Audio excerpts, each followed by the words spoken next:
जहाँ जबरदस्त किस्म की फाइट चल रही है। 5 कुंग-फू चैंपियंस के साथ एक अकेला मोटा सा पांडा लड़ रहा था। पांडा ने सबको उछालकर हवा में गिराया ही था कि अब वो अपनी बंद आंख खोलता है और यही से सीन चेंज होकर दिखाया जाता है कि असल में वो तो एक ख्वाब देख रहा था। पांडा कोई कुंग-फू चैंपियन नहीं था, हाँ पर कुंग-फू सीखना ख्वाब था उसका। जबकि ये है वो स्कूल जहाँ कुंग-फू सिखाया जाता है। वो 5 कुंग-फू फाइटर्स जिन्हें हमने पांडा के ख्वाब में देखा था, वो लोग अपने मास्टर से यहाँ कुंग-फू सीख भी रहे थे और उसकी प्रैक्टिस भी कर रहे थे। मास्टर को यहाँ के ग्रैंड मास्टर यानी बड़े मास्टर बुला रहे हैं। वो कहते हैं जहाँ वही लालची कुंग-फू फाइटर आ रहा है जिसे तुमने अपने बेटे की तरह सबसे अच्छा कुंग-फू सिखाया था। वो लालची फाइटर यहाँ से हमारी ताकत का राज लेने के लिए आ रहा है जो आज तक हम में से किसी ने नहीं खोला। इस राज को सिर्फ सबसे बड़े फाइटर्स ही पढ़ सकते थे, ऐसे फाइटर्स जो कि ड्रैगन से भी लड़ सकते हैं। ग्रैंड मास्टर चाहते थे कि टाई लॉन्ग के आने से पहले वो लोग एक बहुत अच्छा ड्रैगन वॉरियर चुन ले, यानी सबसे ताकतवर कुंग-फू फाइटर चुन ले जो कि ड्रैगन से भी लड़ सकता हो। वही टाई लॉन्ग से लड़ेगा और उनकी इस ताकत के राज को बचा सकेगा। यहाँ पांडा को भी खबर मिलती है कि कुंग-फू स्कूल के अंदर ड्रैगन वॉरियर चुना जा रहा है,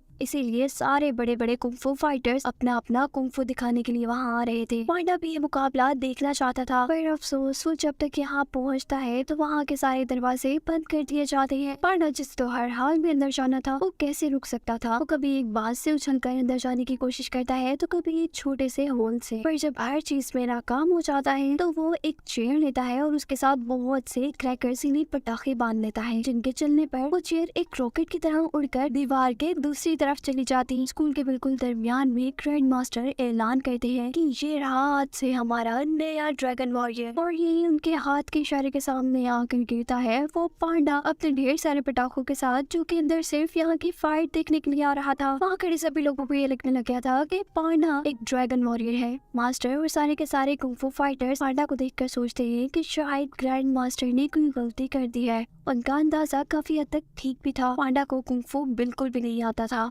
मास्टर ग्रैंड मास्टर के फैसले से काफी परेशान थे और वो अपने एक स्टूडेंट को उस जगह पर भेजते हैं जहाँ टाई लॉन्ग को यानी उस लालची कुंग-फू फाइटर को बांध कर रखा गया था। हजारों लोग उसकी निगरानी कर रहे थे कि कभी वो यहाँ से बचकर भाग न निकले। उस जगह से निकलने का कोई रास्ता नहीं था। जबकि पांडा तो अब कुंग-फू स्कूल में पहुंच गया था, तो वो एक ऐसे रूम में था जहाँ जगह जगह ड्रैगन्स बने हुए थे। ड्रैगन से लड़ने के लिए बहुत से हथियार थे वहाँ पर। उसे तो ये सारी चीजें देखकर बहुत मजा आ रहा था, बचपन से वो यही सब तो देखना चाहता था। और तभी मास्टर वहाँ आते हैं। हड़बड़ी में पांडा से एक वॉल्स टूट जाता है और यहाँ मास्टर समझ जाते हैं कि ये कभी टाई लॉन्ग से नहीं लड़ पाएगा, ये तो वाकई में ही बहुत फजूल है। वो उसे ट्रेनिंग रूम में ले आए थे। सारे के सारे कुंग-फू फाइटर्स अपनी अपनी ट्रेनिंग कर रहे हैं। यहाँ जगह जगह आग थी, कांटे थे, जिनसे बचते हुए दो दो लोग आपस में बहुत जबरदस्त तरीके से लड़ रहे थे। एक ड्रैगन वॉरियर के तौर पर चुनने के नाते पांडा को भी ये सब कुछ करके दिखाना था। वो कैसे करता उसने कभी नहीं किया था। वो तो ये सारी चीजें देख कर ही घबरा चुका था। वो मास्टर को मना भी करता है, पर मास्टर कहते हैं नहीं, अभी कर दिखाओ। ऐसे में वो मैदान में तो उतर ही आया था, लेकिन ब्लेड, कांटे, घूमने वाली चीजों का निशाना बनते हुए अब उसका काफी बुरा हाल हो चुका था। उसे बहुत चोट लग गई थी। वो तो 1 मिनट भी यहाँ नहीं टिक पाया था। ये देखने के बाद सभी लोग काफी परेशान थे कि ये मुंडा पांडा टाई लॉन्ग से लड़ेगा। सारे इस चीज को छोड़कर अपने अपने रूम्स में चले जाते हैं। वो जैसे ही सबसे मिलने के लिए आता है तो सारे ही काफी नाराज थे, क्योंकि इन सारे अच्छे फाइटर्स की जगह पर उसी चुना गया था। उनमें से एक फाइटर उसे कहता है कि अगर तुम हमारी सच में इज्जत करते हो तो यहाँ इस जगह को छोड़कर चले जाओ। ये सुनते ही वो उदास एक पहाड़ी पर आकर बैठ गया था, जहाँ अब ग्रैंड मास्टर आते हैं, जो उससे कह रहे थे कि तुम्हें अपने आप पर विश्वास करना चाहिए, यानी तुम्हें अपने आप पर बिलीव करना चाहिए। मैं जानता हूँ कि तुम ये कर सकते हो, बस तुम्हें इस काम के लिए थोड़ी मेहनत करना पड़ेगी। यहाँ जिस जेल में टाई लॉन्ग कैद था, उसकी निगरानी के लिए मास्टर ने अपने कुंग-फू स्टूडेंट को भी भेजा था। वो क्योंकि एक बर्ड था, इसीलिए उसका एक पर जाकर टाई लॉन्ग पर गिर जाता है और टाई लॉन्ग उसी पर का फायदा उठाते हुए अपने ऊपर लगा वो बड़ा सा लॉक तोड़ देता है। जैसा कि सारे जानते थे, उसकी तो खुलने की देर थी। वो यहाँ का सबसे खतरनाक आदमी था, उसके आगे कौन टिक सकता था। वो सारे के सारे गार्ड्स को मारते हुए आगे बढ़ा था। गार्ड्स उसे रोकने के लिए पुल तक तोड़ देते हैं, पर उसकी स्पीड में कोई फर्क नहीं आता। वो तो कुंग-फू का चैंपियन था। वो उड़ते हुए वहाँ से भागता है और जो स्टूडेंट मास्टर ने भेजा हुआ था, उस स्टूडेंट को कहता है जाओ जाकर बता दो अपने मास्टर को मैं छूट चुका हूँ और देखता हूँ आपका ड्रैगन वॉरियर भी मुझे कैसे मार पाता है। यहाँ सुबह होने पर मास्टर अपने सभी स्टूडेंट को जगाने आए थे, लेकिन पांडा तो उन्हें रूम में मिला ही नहीं था। सारे समझ रहे थे कि वो तो डर कर भाग गया होगा, पर असल में वो तो उनसे पहले ही ट्रेनिंग करने के लिए पहुंचा हुआ था। यहाँ उसकी लड़ाई होती है इन सारे कुंग फू चैंपियंस के साथ। सारे ही उसे मान गिराते हैं और आखिर में मास्टर जब खुद पांडा से लड़ते हैं तो पांडा को काफी चोट लग चुकी थी। वो तो सीढ़ियों से भी गिर चुका था और तब वो बाकी कुंग फू फाइटर उसकी थोड़ी मदद करते हैं दर्द को कम करने के लिए। वो लोग उसकी निडल थेरेपी कर रहे थे जिसकी वजह से उसको दर्द में आराम आ जाए। पांडा सबसे कहता है कि मुझे लगता है शिफू तो बहुत ही ज्यादा रूड है, लेकिन वो सारे स्टूडेंट पांडा से कहते हैं ऐसे नहीं थे वो पहले। उन्होंने अपने एक स्टूडेंट को बिल्कुल अपने बेटे की तरह प्यार किया, अपने बेटे की तरह उसे ट्रेनिंग दी, लेकिन उसी ने ताकतवर बनकर उनको धोखा दे दिया। उसके बाद से मास्टर का एतबार टूट चुका है। वो अब किसी को भी प्यार नहीं करते और न ही किसी को सबसे अच्छा कुंग फू सिखाते हैं। असल में ये कोई और नहीं बल्कि वो टाई लॉन्ग ही था जिसे मास्टर ने अपना बेटा बनाया था, पर उसके धोखा देने के बाद से उन्होंने आज तक किसी को प्यार नहीं किया था। यहाँ वो स्टूडेंट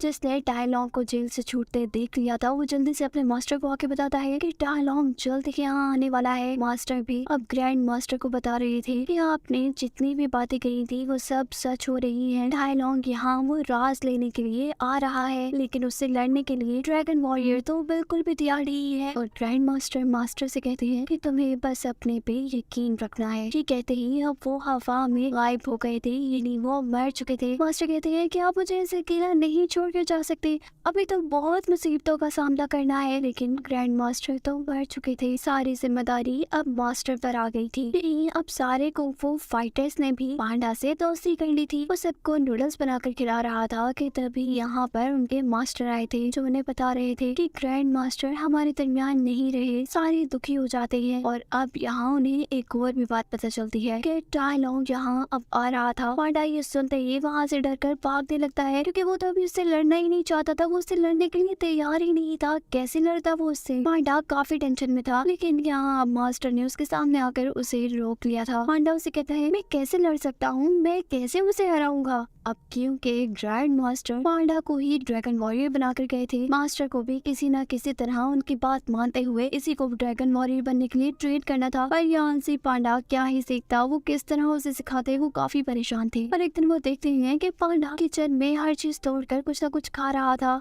और तभी मास्टर आके बताते हैं कि मंकी अपने फेवरेट बिस्किट बहुत ऊपर गिर कर रखता है। पांडा उनकी बात सुनते ही बिस्किट खाने के लिए ऊपर चढ़ जाता है। ये देखते ही मास्टर समझ गए थे कि पांडा को यहाँ पांडा नहीं, अगर वो अपने मतलब के लिए इतना ऊपर चढ़ सकता है तो वो कुंग फू भी सीख सकता है। जबकि दूसरी तरफ सारे कुंग फू फाइटर्स जो कि ये जानते थे कि पांडा एक ड्रैगन वॉरियर नहीं है, असल में वो टाई लॉन्ग को नहीं हरा पाएगा, वो अब अपने मास्टर को बताए बगैर ही टाई लॉन्ग से लड़ने के लिए चले गए थे। वो बुरे टाई लॉन्ग से अपने इस गांव को बचाना चाहते थे। जबकि यहाँ मास्टर को भी एक तरीका मिल गया था पांडा को अच्छा कुंग फू सिखाने का। वो खाने की लालच दे देकर पांडा को कुंग फू सिखाना शुरू कर देते हैं। यहाँ पांचों कुंग फू फाइटर्स और टाई लॉन्ग के दरमियान में लड़ाई शुरू हो गई थी। इससे पहले कि टाई लॉन्ग उनके गाँव में आता, वो लोग गाँव में आने वाला ब्रिज ही तोड़ देते हैं, लेकिन इस ब्रिज के टूटने से उसे कोई फर्क नहीं था। वो तो बहुत ही स्पीड से आगे बढ़ रहा था और तभी टाइग्रस आगे बढ़कर टाई लॉन्ग को जोर से पाँव मारती है। अब टूटे हुए ब्रिज के ऊपर ही टाई लॉन्ग और उसके दरमियान में लड़ाई चल रही थी, जबकि दो कुंग फू फाइटर ने ब्रिज के रस्सी को पकड़ा हुआ था। जब कुंग फू फाइटर्स देखते हैं कि एक आदमी तो टाई लॉन्ग के सामने नहीं टिक पा रहा तो सारे मिलकर उस पर हमला करते हैं। लेकिन इससे भी क्या होना था, वो तो इन सबसे बेस्ट था, वो सभी को किसी ट्रिक से बेहोश कर देता है। पांडा भी अब तैयार हो चुका था, वो भी एक कुंग फू फाइटर बन चुका था और तभी यहाँ पर एक दूसरा कुंग फू फाइटर अपने सारे बेहोश हुए कुंग फू फाइटर्स को अपने मास्टर के सामने लेकर आता है। मास्टर उन्हें बेहोश देखकर समझ गए थे कि टाई लॉन्ग के अलावा ये कोई नहीं कर सकता। सारे ही मास्टर को बताते हैं कि टाई लॉन्ग बहुत ताकतवर है, उसने हमें बहुत मारा। ये सब जहाँ मास्टर सुन रहे थे वहाँ पांडा भी सुन रहा था। उसे तो ये घबराहट हो रही थी कि जिसने दुनिया के बेस्ट कुंग फू फाइटर्स को हरा दिया वो मुझे तो मार ही डालेगा। मास्टर के पास अब कोई रास्ता नहीं रहा था सिवाय इसकी कि वो ताकत का सबसे बड़ा राज जिसे लेने के लिए टाई लॉन्ग भी यहाँ आ रहा था वो पांडा को दे देते, जिसे पढ़कर शायद पांडा के अंदर भी ताकत आ जाती और वो टाई लॉन्ग से अच्छे से लड़ पाता। उस ताकत के राज के खोलने पर सारे हैरान थे कि उसमें तो कुछ भी नहीं लिखा हुआ था, वो तो एक खाली सफा था जैसे एक शीशा। ये सब देखते हुए मास्टर समझ गए थे कि पांडा कभी भी टाइलॉन्ग से नहीं लड़ पाएगा और अब वो अपने सारे के सारे स्टूडेंट से कहते हैं कि तुम लोग पूरे गांव को खाली करवा दो और मैं खुद टाइलॉन्ग से लड़ूंगा। पांडा भी यहाँ हार कर अपने डैड के पास आ चुका था जो कि नूडल्स बेचते थे। वो उनके साथ नूडल्स बेचने लग जाता है लेकिन काफी उदास था वो। तभी उसके डैड उसे बताते हैं कि मैं जो लोगों को नूडल्स खिलाता हूँ ये कहकर कि इसमें कोई स्पेशल रेसिपी है, और नूडल्स में ऐसा कुछ नहीं था, वो तो बस मेरी अपनी ही रेसिपी थी। मैंने अपने आप पर बस एतबार किया और ऐसे मेरा काम बहुत अच्छा हो गया। वो अपने डैड की ये बात सुनते ही दोबारा उस ताकत के राज को खोलता है जहाँ वो अब अपना अक्स देख रहा था, यानी वो अब अपने आप को ही देख रहा था। उसे ग्रैंड मास्टर की कही गई वो बात भी याद आ गई थी कि तुम्हें बस अपने आप पर भरोसा रखना है, बाकी सब खुद ही ठीक हो जाएगा। जबकि यहाँ गांव के अंदर अब टाइलॉन्ग आ चुका था। उससे लड़ने के लिए उसके सामने अब उसके मास्टर ही थे, जबकि पूरे शहर में तूफान आ चुका था। टाइलॉन्ग अपने मास्टर से कहता है आपने बिल्कुल मेरे साथ अच्छा नहीं किया, मैं सबसे अच्छा कुंफू फाइटर था और ग्रैंड मास्टर ने क्या किया, मुझे ड्रैगन वॉरियर नहीं चुना, मुझमें क्या कमी थी, अगर मैं वो ताकत का राज नहीं लेता तो क्या बुरा हो जाता। और तब मास्टर बताते हैं कि तुम असल में लालची थे और ये बात ग्रैंड मास्टर जान चुके थे। अच्छा हुआ उन्होंने तुम्हें वो ताकत का राज नहीं दिया और तुम वाकई में ही लालची थे, तुमने तो मुझे भी नहीं छोड़ा। ये कहते ही अब उन दोनों के दरमियान में एक बहुत बुरी लड़ाई होना शुरू हो गई थी। मास्टर उड़ते हुए उसे मार रहे थे जबकि टाइलॉन्ग भी उन पर हमला कर रहा था। वो बहुत मुश्किल से अपने आप को उस हमले से बचाते थे, लेकिन क्योंकि अब मास्टर काफी बूढ़े हो चुके थे, टाइलॉन्ग काफी ताकतवर था और उसे अपने मास्टर की सारी ट्रिक्स भी पता थी। इसी वजह से वो मास्टर को हराने में कहीं न कहीं कामयाब हो जाता है। टाइलॉन्ग अपने मास्टर को जमीन पर गिराते हुए एक स्टिक के जरिए उसका गला पकड़ लेता है। इससे पहले कि मास्टर मर जाते, यहाँ एंट्री होती है पांडा की, जो कि दीवार तोड़ते हुए यहाँ आया था। टाइलॉन्ग पांडा को देखता है और उसे जैसे ही याद आता है कि ये तो ड्रैगन वॉरियर है,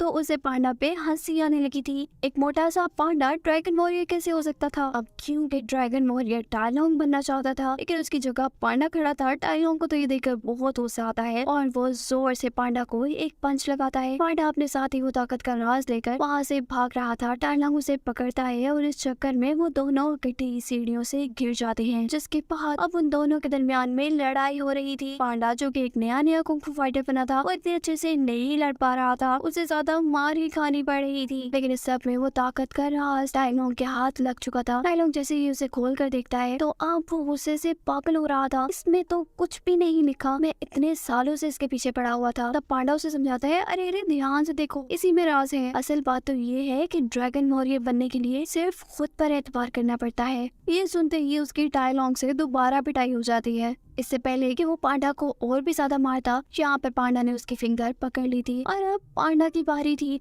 टाइलॉन्ग को मारने की। वो दोनों बहुत ज्यादा लड़ रहे थे। वो टाइलॉन्ग को घुमाते घुमाते एक घर पर मार देता है, जो घर भी टूट चुका था। ऐसे आखिरकार उसने एक ड्रैगन वॉरियर की तरह टाइलॉन्ग को हरा ही दिया था। गांव के सभी लोग ये जान गए थे कि पांडा ने ही उन्हें टाइलॉन्ग से बचाया है। सभी उसकी वाह वाह करने लग जाते हैं और सारे के सारे कुंफू फाइटर्स ने भी अब पांडा को अपना मास्टर मान लिया था। ये सुनते ही पांडा को याद आता है ओ हमारे तो मास्टर भी बहुत ज्यादा जख्मी है। वो जल्दी से अपने मास्टर के पास जाकर उन्हें बताता है कि मैंने यानी ड्रैगन वॉरियर ने टाइलॉन्ग को हरा दिया है। आप सच कहते थे, मैं बिल्कुल एक ड्रैगन वॉरियर बन गया हूँ। ये सुनते ही मास्टर काफी खुश होते हैं और अपनी आंखें बंद कर लेते हैं। उनकी आंखें बंद होते थे पांडा कहता है कि आप ऐसे नहीं हमें छोड़कर जा सकते। ये सुनते ही मास्टर ने गुस्से में आंखें खोली थी। वो मर थोड़ी ना गए थे, वो तो सो रहे थे। उनका मकसद पूरा हो चुका था। टाइलॉन्ग को पांडा ने हरा दिया था और इसी जीत के साथ ही कहानी यहाँ खत्म हो जाती है।